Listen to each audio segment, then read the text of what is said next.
semakin banyak masalah semakin dewasa.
Ini bisa jadi nyambung, tidak berkolaborasi karena ketika kita butuhkan dia untuk memaparkan itu dia nggak untuk bergerak bangkit. Mungkin karena berkaitan dengan kolaborasi tadi, jadi tidak seirama kita, tidak kira masing-masing.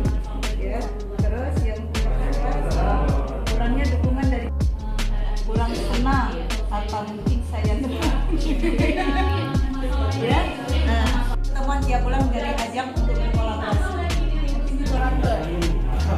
Jadi di sini tidak perlu adanya peran gurunya gitu ya.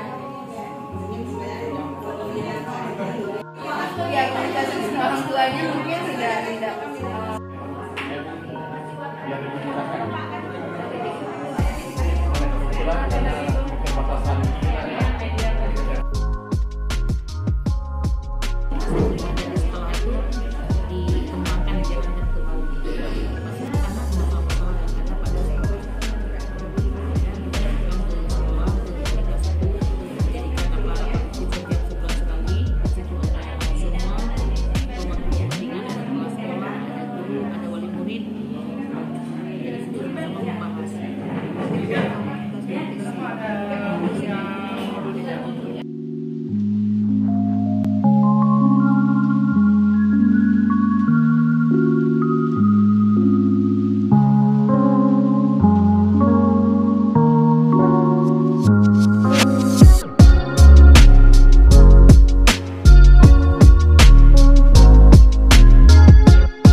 Jadi kami tadi mencari solusinya.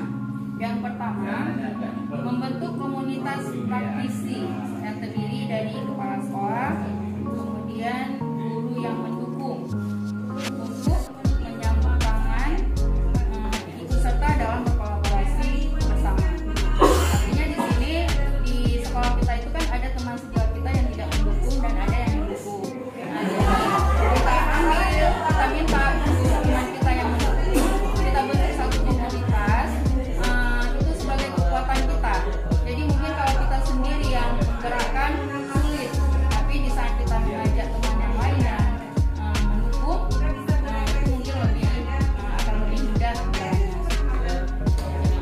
Kemudian yang kedua, melalui guru yang mendukung tadi dapat mengajak guru-guru yang mau berkolaborasi.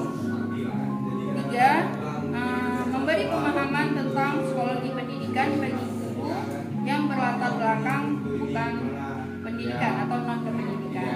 Karena tadi ada permasalahan juga agak sulit mengajak teman guru kita itu yang latar pendidikannya itu non kependidikan. Nah, jadi di sini kami mencoba memberi pemahaman tentang psikologi pendidikan kepada yang keempat, dapat kita lakukan melalui pelatihan khusus yang berkaitan dengan psikologi anak. Nah, jadi kepada teman-teman yang mau pendidikan mungkin bisa diberi pelatihan-pelatihan khusus tentang psikologi anak. Hanya itu solusi yang dapat kami berikan. Terima kasih dan mohon tanggapan dari teman-teman. Assalamualaikum warahmatullahi wabarakatuh. Ingin memaparkan soal kami yang sebelumnya pentingnya media pendukung dalam menunjang proses KPM di sekolah. Media yang kita gunakan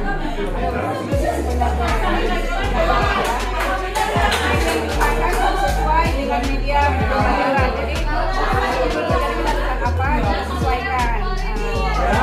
Kita menggunakan media tentang mendengarkan, jangan sampai yang kita ini kan visualnya memudahkan proses belajar. Kadang kita menggunakan media terlalu canggih, jangankan siswa ini sendiri menggunakan. Terus yang selanjutnya yang ketiga, guru harus kreatif mencari alternatif media pendukung. Nah, kalau settingnya ini sering terjadi, karena nggak ada bahan bio ya, kita kira-kira mencari media di luarnya apa yang lainnya, sehingga memudahkan kita untuk pembelajaran. Yang keempat, media pendukung alternatif tersebut boleh berupa hasil daur ulang, bahan alami, mudah didapat dan sederhana. Contohnya misalnya bila kita nggak punya HCl, lainnya apa ya kira-kira yang sama dengan HCl, menggunakan jeruk nipis, menggunakan asam jawa, menggunakan bawang merah, ini bahan alami yang lainnya. Kalau kita nggak punya gelas kimia, pakai aja gelas aqua, atau pakai fisika itu juga boleh. Cari inovasi yang lainnya, alternatif yang lainnya. Nah, yang kelima, bila mampu menggunakan, bisa mengakses media digital yang tersedia di internet. Sekarang di internet semua media ada sebenarnya kan, cuma kadang-kadang ada sebahagian dan sebahagian kecil guru itu belum bisa mengakses media tersebut. Yang keenam, perlunya mengadakan pelatihan untuk guru dalam menggunakan media. Saya bersama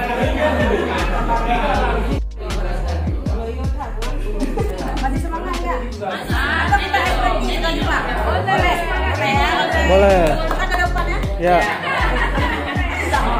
Kita ekspresi semangat ya. Kata saya ya. Misalnya saya bilang kepala, berarti kalau kepala kalau nggak tahu kita apain? Berdiri dong, berdiri enggak?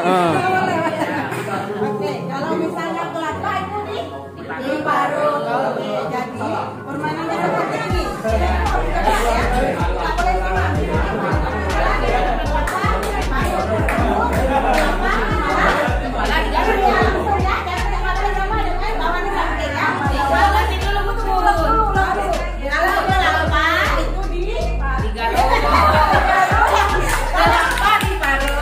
Kepala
antara individu dengan wali murid saat penjemputan dan bisa menggunakan buku penghubung. Jadi itu solusinya. Kemudian dari permasalahan yang kedua, jika ada komunikasi dengan guru yang belum mengetahui pelajarannya. Seperti ada anak yang kalau misalnya anak yang mungkin agak sedikit, jadi mereka mungkin gurunya marah-marah. Jadi solusinya itu bisa kita lakukan pendekatan dengan guru dan bisa melalui pelatihan, kemudian melakukan pendampingan pribadi. Misalnya kita mendekati guru, kita kasih tahu bagaimana psikologi anak itu, dan memberikan pemahaman kepada guru mengenai psikologi anak. Kemudian kegiatan permasalahan yang ketiga, oke, baru komunikasi dengan guru yang belum berkomunikasi. Oke, berkomunikasi dengan murid yang menggunakan bahasa daerah. Jadi solusinya adalah menggunakan metode pembelajaran yang bervariasi, misalnya menerjemahkan kembali bahasa daerah ke dalam bahasa Indonesia. Misalnya seperti dalam pembelajaran, kita tidak hanya menggunakan bahasa Indonesia. Misalnya kita mau bilang kepada anak, kita hari ini belajar apa? Nah, misalnya kita pertama kita bilang dulu bahasa Aceh, kemudian nanti kita kasih ke bahasa Indonesia. Jadi anak-anak bisa mengerti. Kemudian solusinya juga bisa menggunakan pembiasaan dengan menggunakan bahasa Indonesia. Kenapa saya membuat pelatihan di sekolah saya? Pada saat itu saya melihat ada sebahagian guru yang meminta tolong kepada saya untuk mencari data di YouTube atau cara teknik pembelajaran di YouTube, tema di YouTube untuk di-sharekan ke anak-anak, untuk diajarkan ke anak-anak. Jadi saya bilang sama ibu tersebut, ibu kalau bisa ibu belajar juga biar saya ajarkan. Kalau memang suatu saat nanti saya tidak datang, ibu bisa mencari sendiri bagaimana cara mendownload dan bagaimana cara men-sharekan untuk anak-anak.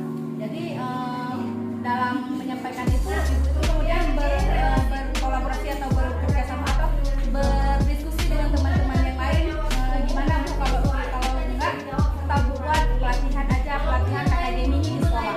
Jadi kita buatnya setiap hari Kamis jam 12 sampai jam setengah jam lambat waktunya setelah anak-anak pulang sekolah. Jadi kami sangat menerima ide tersebut dan kami meminta izin kepada kepala sekolah, bercerita kepada kepala sekolah bahwa kami ingin membuat akademi di sekolah. Jadi alhamdulillah Bapak pun sangat mendukung ide-ide kami. Kebetulan di sana tim penggeraknya ada 2, saya dengan Bu Rahmiati. Jadi dalam penyampaian materi tersebut kami berbagi tugas. Saya mengajarkan ibu-ibu tersebut dalam tahap pengenalan ICT awal tentang cara mengerti dan membuat laporan di Word sama Excel.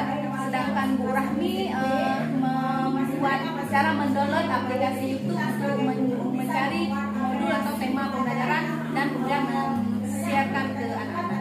Jadi sekarang sudah berjalan 1 bulan, mulai dari tanggal 12 kemarin pertama, tanggal 6-12 bulan November, kemudian terakhir yang untuk paket pertama ini bulan 12 tanggal 3 kemarin, yaitu ibu-ibu alhamdulillah sudah bisa lah, minimal sudah bisa membuat surat tugas sendiri. Jadi sudah saya sharekan gimana cara mengisi dalam format Word, gimana cara membuat kolom di Excel. Jadi alhamdulillah sementara sudah bisa menghidupkan matikan laptop dan sudah bisa mengerti istilahnya surat tugasnya. Jadi untuk ke depan mungkin kami akan tingkatkan dengan mengundang guru yang dari dinas lain atau dari sekolah lain untuk bisa membantu kami melanjutkan metode yang kami terapkan. Sekian.